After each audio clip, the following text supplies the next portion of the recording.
This is my first video, and there will be more on word of honors, literature, poetry, folk culture references to allow the two male leads to flirt under broad daylight.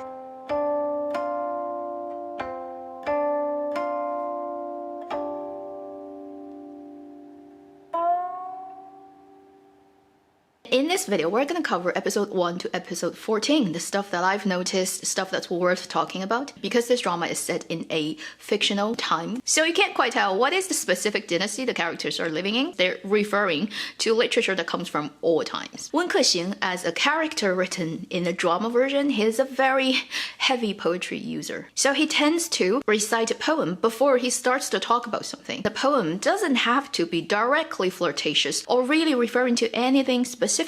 It may just be describing what condition they're under or what is the physical space they're in. For example, if he's by a river, he talks about a poem that's referring to something, river, water. That's not necessarily connected to anything apart from show off that he's well educated. I think this is very interesting for the writer to add that in because this is a character who had a really bad childhood and he probably didn't get well educated by his parents. And sometimes when people don't have something, they would revengefully try to get more of that. So I can totally see as he grows up on his own, he taught himself. And there's definitely an overcompensation going on with that, which results in him really liking to show off his literature knowledge. Early on in episode 2, when he tried to convince Zhou Zishu taking the same ferry as he does to go to Jinghu Shanzhuang, the Mirror Lake Manor, he said 2 lines from a poem to send Zhou Zishu off. 淡度无所苦，我自迎接汝. It's not a very famous poem. You do have to Google it. This poem is written in Dongjing, Eastern Jin dynasty by Wang Xianzhi. He had a very, very adored concubine. And this girl often takes this ferry at this place called Tao Ye Du, Peach Leaf Ferry Crossing. And he wrote a series of poems describing their life. When the girl goes to the ferry point and comes back, and he always goes there to greet her. 淡度无所苦. I hope your ferry crossing is smooth. There will be no difficulty because it is a place where the water is quite turbulent. 我自迎接汝. I will come and greet you. So as you can tell, Wen Kexing just does not miss any opportunity to flirt. Then, once they get to the Mirror Lake Manor in the peach flower forest, they had this fight and then he comes and starts to recite poetry to describe how beautiful Zhou Zishu's steps are. 飘飘兮若流风之回雪 仿佛兮若青云之蔽月. This is actually reversed order. In the actual poem, the second line comes first. This comes from a very, very famous long poem from the Three Kingdoms period from Cao Zhi, the most talented son from Cao Cao. And he had this beautiful poem written, 洛神赋, one of the most famous literature pieces in Chinese history, and it is a long poem talking about the story of a mythical goddess, how beautiful she is in all kinds of imaginable ways. And these 2 lines, 飘飘兮若流风之回雪. 飘飘 means the floating state, the very light-weighted floating state. 若 means as, similar to. 流风之回雪. 流风 is the whirl of the wind, and 回雪 is the snow that turns in circles. So it's like your steps is so light-weighted and floaty. It's like the snow that's being blown by the wind and circulating. 仿佛兮若青云之蔽月, as if light cloud covering the moon. He looks like a beggar, so I doubt how much of 飘飘 and 青云之蔽月 really is there. But Wen Kexing obviously has X-ray vision, looking through all the disguise and know that this is a really good-looking guy. Then afterwards, he immediately invited Zhou Zishu to drink with him, and Zhou Zishu refused. But at the time to invite Zhou Zishu, he used another line from a very famous poem, 花间一壶酒，独酌无相亲. This comes from a very famous poem from Li Bai, the most famous Chinese poet, pretty much widely recognized. And this poem is in our textbook, so every educated Chinese person would remember this poem. It's describing him basically drinking alone at night under the moon in an environment that has a lot of flowers. So it's pretty fitting for Wen Kexing to say that because they're in the forest of flowers. And 花间一壶酒 means a bottle of wine or liquor among the flowers. 独酌无相亲 means drinking alone without other people. And then the later part of the poem will keep talking about his sadness, his being lonely, his dancing in the moon. There's only the moon and his shadow that are his friend. So although it's not directly flirting, it's again being reflecting of the environment they're in and suggesting, I don't want to drink on my own. At the end of this episode, they had this quick exchange of their martial arts in the temple, and when they're fighting, you will see 故乡 holding two sticks that have two flat bread going through them, and she's baking them. And when they're fighting, she would kind of imitate the skills they have with those two flatbread hitting each other. This is a hidden reference that is not very well known. Most people would miss it, but then because one person digs it out, then the entire internet knows. The flatbread in China is called 烧饼. 贴烧饼 means sticking 烧饼. During Ming and Qing dynasty, it is a very colloquial slang that just means guy and guy. So for the international audiences who are still not aware of that, well, that is a very interesting sexual reference. In episode 4, when they're having that big fight with the beggars, before that, he said a line taken from very famous Chinese literature and historical writing. 其不闻青盖如故，白首如新. This is a very good line, you should remember it. This comes from 史记, records of grand historian, written by Sima Qian in Western Han Dynasty, the greatest monumental historian's record of Chinese history. And in one of its articles, there is a line which says, 有白头如新，青盖如故. 白首如新 or 白头如新 literally means white head as new. Very simple. But what it means is there are people who have lived together until their hair all grows white. They're still as strangers. They don't really know each other. But there's also 青盖如故. 青 means tip something. 盖 is the cover. Here it means the canopy of horse-drawn carriage. 如故 is as old as you've known. But there are also people who only met very briefly as they pass each other when they are on two different cars and the canopy of the car touches. They are as if they've known each other forever. So it's describing the weirdness of human relationship. There are types of friendship that just builds up instantly. So basically, Wen Kexing is saying, we've only met, we're pretty much 青盖, but we can be 如故. We can be actually soulmates, master of flirting. Also in that episode, you'll come across a very interesting line such as 烈女怕缠郎. This has become one of the most famous lines from the drama. 烈女 means the woman who cares about her reputation and chastity very much. But she cannot deal, or eventually she will yield to somebody who is a 缠郎. Lang is a guy. 缠 just means circle around or tie something around something. He also talks about 彻夜吹箫, right? The whole night blowing on the shell, and 丹田隐痛. 丹田 is the area that's below your belly button. And he's saying, I'm using my 内功, my internal sort of the skill and force to help you throughout the night, and now I'm exhausted and then I've hurt myself. But you can totally misinterpret that line, blowing and this part of your belly. You know. Moving on to episode 5, you'll come across Wen Kexing doing something, an action reference to some homosexual content in China's history. Zhou Zishu's sleeve is spotted by the blood of the dead body, and he looks like he really doesn't like it. So Wen Kexing is like, let me help you. He cuts off his sleeve. The sleeve falls onto the ground. This is broken sleeve.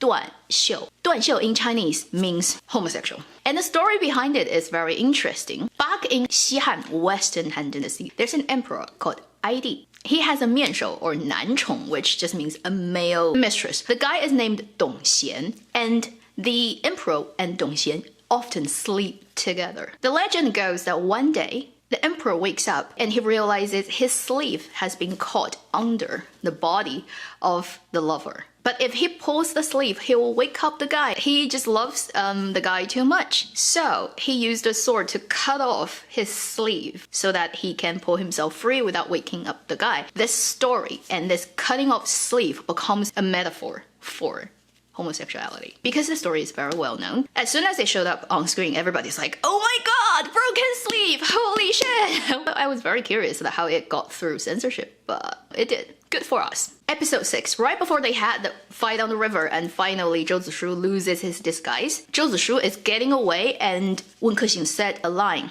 你要是走了千山暮雪 我孤倚之影向谁去呀? This is a reference to a very famous poem that pretty much every Chinese person knows. That's written around Jing and Mongolian root time. And the poem is talking about the story of two wild swans, because swans are tied with each other. If one dies, the other one wouldn't remarry. So they become the symbol for the loyalty between lovers. And the poem is referring to one swan dies, the other swan is forever lonely. It's a very sad and very famous love poetry, and it's been widely used in all kinds of dramas and stuff. 神雕侠侣, for example, The Return of the Condor Hero, everybody who watches Chinese wuxia knows, and Li Mochou constantly recites this poem. So this is one line from that, which is 千山暮雪知影向谁去? After one swan dies, for the other swan, thousands of mountains, evening snow, so looking at that view, a lonely shadow, where should it fly to? It has no destination anymore. Well, Wen Kexing is basically saying, if you're gone, what am I supposed to do? I'm the lonely swan that loses its partner. When that line came out,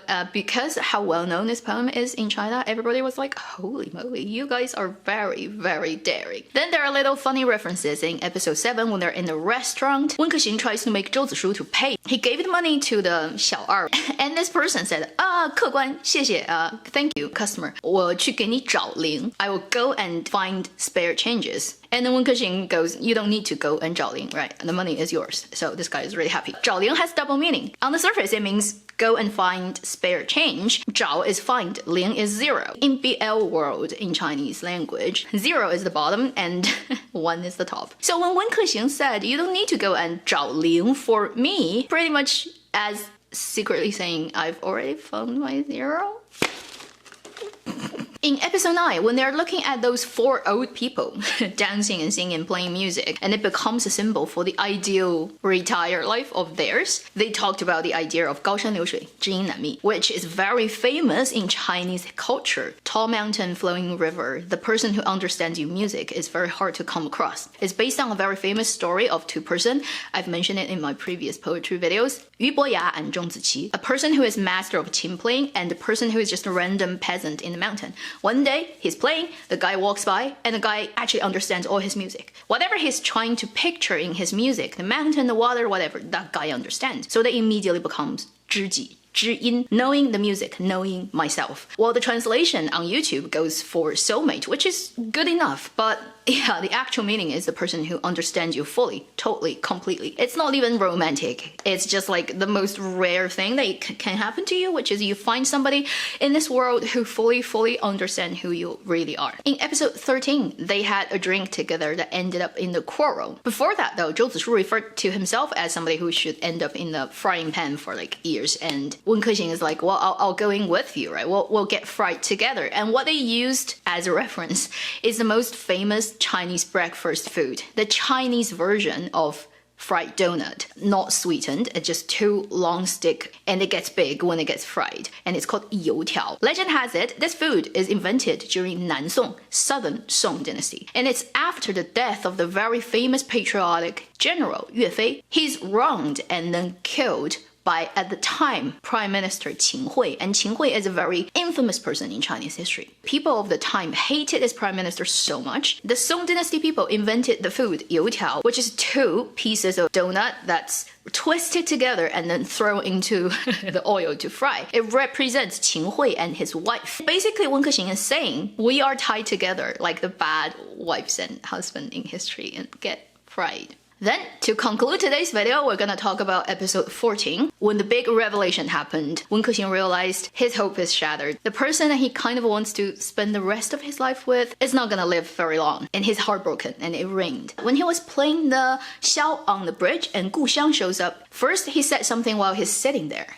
风雨如晦，鸡鸣不已，既见君子，云胡不喜. This comes from 诗经, the classic of poetry, one of the oldest collections of poems in Chinese history. And this particular one has multiple interpretations. The surface meaning is 风雨如晦, wind and rain is dark, so it's a bad weather day. 鸡鸣不已, the rooster is crowing unstoppably. 既见君子, since I've met 君子, a gentleman, 云胡不喜, why shouldn't I say I'm happy? It can be interpreted as a romantic poetry of a woman waiting for a man. It could also be used as a metaphor for within a very dark society when things are not going very well. When you meet a person with integrity, why shouldn't you be happy? So here for Wen Kexing, he used it probably because it is raining, it is a bad weather day, he's in the rain and feeling totally shattered. And 既见君子云胡不喜, 君子clearly is Zhou Zishu. I've met this brilliant person. How can I say that I'm not happy? Well, I'm really unhappy because I know I'm gonna lose him very soon. So I'd say this is a very cleverly picked poem to help Wen Kexing express his feelings at the time. Then he stands up and he recites a poem. This poem is not from history. It's purely written by priests and then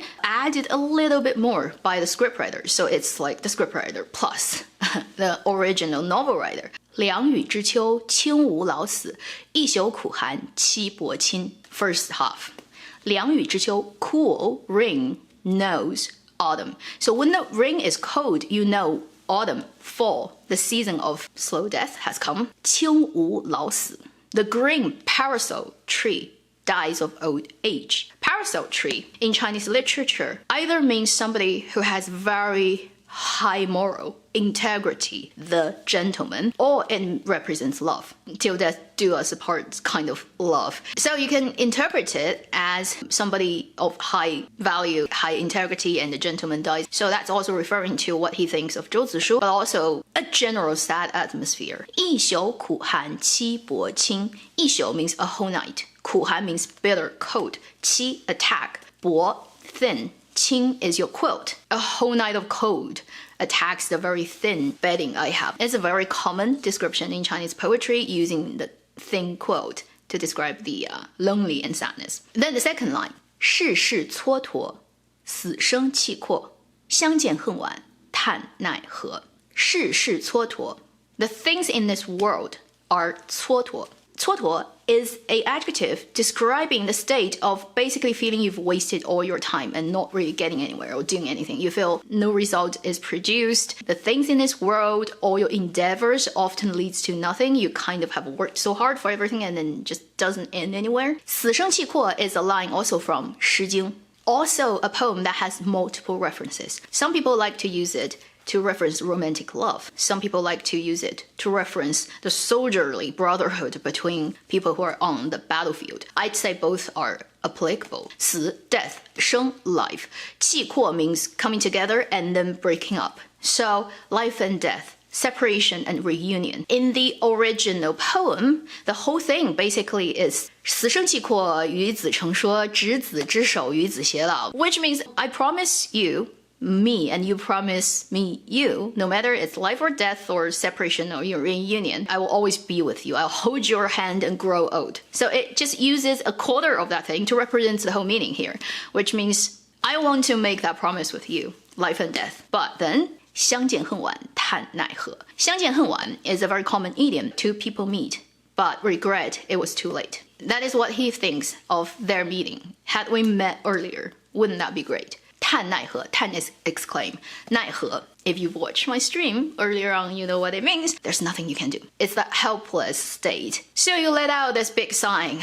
We've met too late. What can I do? That is a totally made up poem from the scriptwriter plus the original writer. And it's pretty well written. It has a lot of reference to Chinese traditional history and symbolism and metaphor, and it's very fitting for Wen Kexing to say such a thing at the time. So that concludes episode 1 to episode 14. All the worth talking about literature references, things that's been very secretive or not so secretive about the flirtatious nature. As the story progresses, there are more literature references. Once I've collected more, I think that's worth making a video about. I will do that. Thank you for watching Avenue X. I'll see you in my next video. Meanwhile, live long and happy drama watching and happy poetry reciting.